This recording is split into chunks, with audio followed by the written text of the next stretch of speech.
Sobat calon guru semuanya, bagi teman-teman yang tidak lulus seleksi administrasi CPNS 2024, tentunya di sini untuk alasan TMS dari verifikator itu bervariasi ya, disesuaikan dengan kesalahan kita ketika melakukan pendaftaran CPNS 2024, baik itu untuk di bagian pengisian data maupun juga upload dokumen persyaratan pendaftaran CPNS 2024.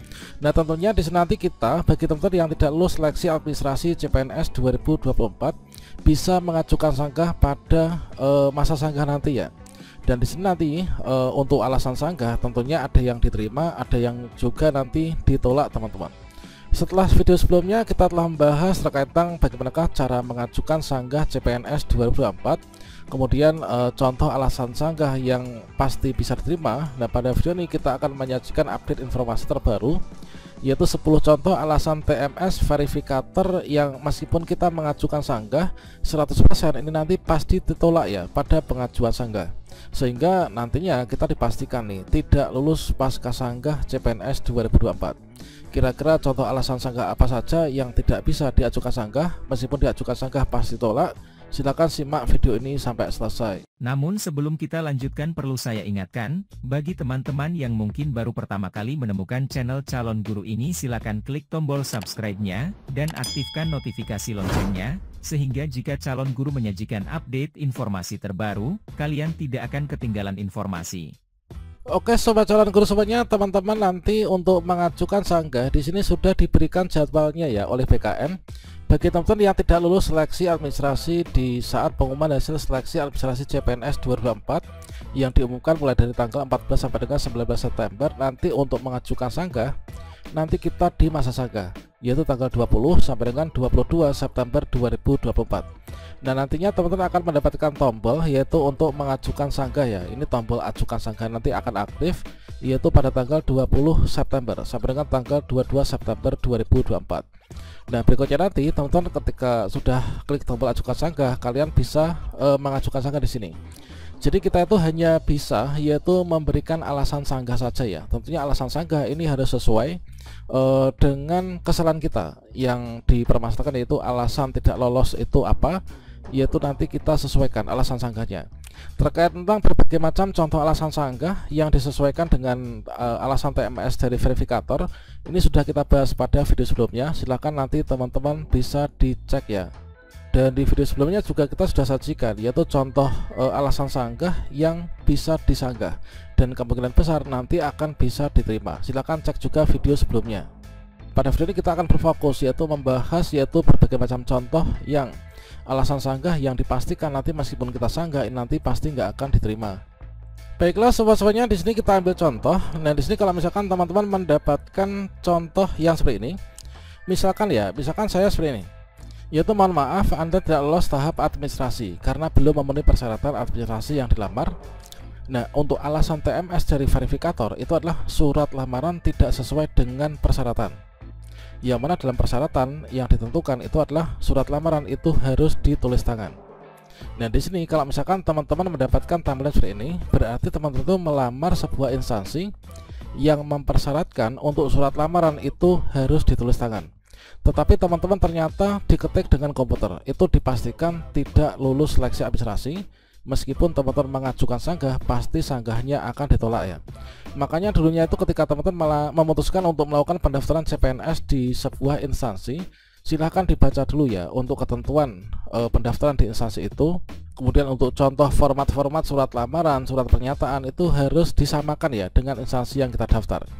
Kalau misalkan di sini instansi yang saya daftar itu adalah mempersyaratkan untuk surat lamaran harus ditulis tangan, kemudian juga ternyata di sini kita nggak tulis tangan, kita entengkan dengan mengetik dengan komputer misalkan, maka di sini kita TMS ya, meskipun nanti kita sanggah dipastikan ini nanti tidak akan lulus di pasca sanggah. Nah, kemudian untuk contoh kedua misalkan di sini adalah scan transkrip nilai seharusnya 2 halaman yang menerangkan identitas pemilik transkrip nilai.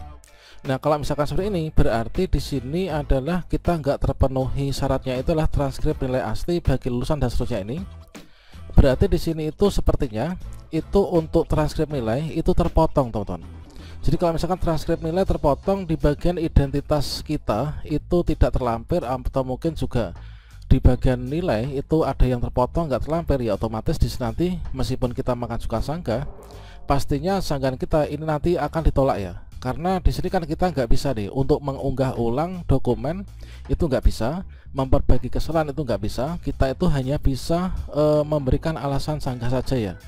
Kemudian untuk contoh yang ketiga misalkan, nah contohnya misalkan seperti ini, yaitu alasan TMS dari verifikator tidak melampirkan pernyataan tidak pindah atau mutasi. Nah tentunya di sini mengapa sih kita pentingnya itu untuk mengacu pada persyaratan instansi. Ketika saya mendaftar sebuah instansi A, di situ saya harus mengacu di sana. Untuk surat pernyataan yang dipinta itu surat pernyataannya ada berapa?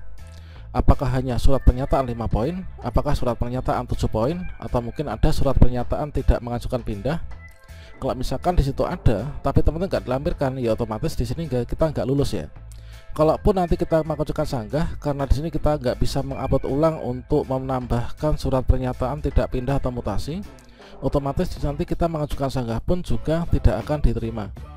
Kemudian untuk contoh berikutnya, nah misalkan seperti ini, yaitu sertifikat akreditasi program studi tidak terlampir. Nah di bagian ini teman-teman, yaitu di persyaratannya itu kan salah satunya sertifikat atau tangkapan layar, yaitu pada pendidikti atau ban PT dari akreditasi, yaitu perguruan tinggi dan atau program studi. Yang dimaksud dengan perguruan tinggi dan atau program studi itu adalah yang paling penting. Kalau misalkan saya dulu menyimak di live Instagram panitia nasional di CPNS Kemenak ya, itu kalau misalkan pun yaitu akreditasi perguruan tingginya nggak ada, yang penting untuk akreditasi per prodi ya. Nah akreditasi prodi ini wajib teman-teman. Kalau misalkan yang kita upload hanya akreditasi dari perguruan tinggi tapi akreditasi program studinya nggak terlampir, ya otomatis kita nggak lulus ya. Meskipun nanti kita upload kita sanggah pun sepertinya nanti tidak akan bisa lulus pasca sanggah. Jadi yang paling penting itulah akreditasi dari program studi. Nah sebenarnya di sini kunci utama dari lulus seleksi administrasi saya bukakan, yaitu untuk contoh yang dari Kementerian Agama ya. Nah dari Kementerian Agama ini adalah saya itu dari 15 pelamar ya, itu seluruhnya lulus teman-teman. Yang mana untuk dari konten-kontennya yang saya gunakan untuk membuat tutorial di pendaftaran CPNS nih, itu diantaranya adalah ada juga yang dari Kementerian Agama, dan alhamdulillah semuanya lulus ya. Nah di sini tentunya yang diperiksa ya, ini kan penentu kita lulus atau enggaknya seleksi administrasi itu kan di bagian ini, yaitu berkas-berkas yang kita upload ya, yaitu dari hasil verifikasi berkas oleh verifikator instansi. Ya benar, surat pernyataan misalkan saya melamar di Kementerian Agama nih. Nah surat pernyataan yang sudah ditandatangani dan juga dibubuhi dengan e-materai. Nah di sini saya itu juga mengacu surat pernyataan formatnya dari Kementerian Agama. Itu kan ada surat pernyataan, kemudian ada izin dari suami atau istri atau dari orang tua ya. Nah untuk tutorialnya contohnya sudah kita bahas pada video sebelumnya ketika pendaftaran sudah dibuka. Kemudian yang satu itu saya bubuhi dengan e-materai, yang satu pelamar itu saya bubuhi dengan materai tempel. Nah itu semua lulus ya. Nah itu surat pernyataan kita mengacu pada Kemenak, pada instansi, tentunya pasti lulus ya. Kemudian di surat pernyataan itu jangan ada poin-poin yang diubah, dikurangi atau mungkin ditambah gitu kan, itu nggak boleh ya, pasti kita nggak lulus tuh. Kemudian surat lamaran ditulis dengan tangan dengan tinta hitam atau diketik. Nah kalau misalkan ada kata-kata atau, berarti di sini tulis tangan boleh, diketik juga boleh. Makanya di surat lamaran ini saya lakukan ketik ya, karena dibolehkan diketik ya. Kemudian di sini kepada Menteri Agama, formatnya juga kita mengacu pada Kementerian Agama. Kemudian dibubuhi e-materai. Nah e-materai boleh, materai elektronik boleh ya. Kemudian KTP itu pastinya asli ya. KTP itu asli, yang berwarna, kemudian yang terbaca semuanya, baik tanda tangan, data-data dan sebagainya, foto gitu kan. Kemudian bukti sertifikat akreditasi perguruan tinggi dan atau program studi. Nah di sini yang saya upload itu adalah hanya sertifikat akreditasi program studi saja, dikarenakan untuk akreditasi perguruan tinggi itu enggak ada. Jadi boleh teman-teman. Jadi di sini yang saya upload adalah akreditasi program studi. Yang satu ya, pelamar satunya itulah hanya akreditasi program studi, itu saya upload. Sedangkan yang satunya itu adalah ketika itu sertifikat akreditasinya itu enggak ada di tahun 2019 ya. Makanya di situ saya upload yaitu screenshotnya, screenshot dari akreditasi di prodinya. Karena saya ketika tanya di live Instagramnya Kemenak itu diperbolehkan untuk menggunakan screenshot, manakala sertifikat akreditasi itu tidak ada. Nah kemudian berikutnya ijazah. Ijazah ini pastikan ijazah. Untuk ijazahnya itu yang penting ijazahnya itu asli, ijazah berwarna, kemudian ijazahnya tidak terpotong, terbaca dengan baik, dengan jelas, itu lulus ya. Transkrip nilai ini juga demikian. Transkrip nilai itu kalau misalkan 1 halaman ya 1 halaman, kalau misalkan 2 halaman itu berarti teman-teman di scan jadi 2, dijadikan 1 file ya. Jangan sampai ada data yang terpotong. Kemudian pas foto terbaru menggunakan pakaian formal, latar belakang merah, ini juga lulus ya, seluruhnya lulus teman-teman. Jadi yang paling jelas itu adalah untuk penentu kelulusan seleksi administrasi itu di bagian verifikasi berkas ini. Kalau kalian mengacu pada format yang diberikan di instansi dan juga ketentuan di instansi, pastinya lulus ya. Kalau misalkan enggak, di sini nanti kita sanggah pun otomatis nggak akan diterima ya. Kalau misalkan kita nggak lulus pasca sanggah, langkah berikutnya apa? Ya langkah berikutnya kita menanti pembukaan pendaftaran CPNS di tahun berikutnya, dan pastikan di tahun berikutnya nanti teman-teman lebih cermat lagi ya, sehingga kesalahan di tahun ini tidak akan terulang kembali.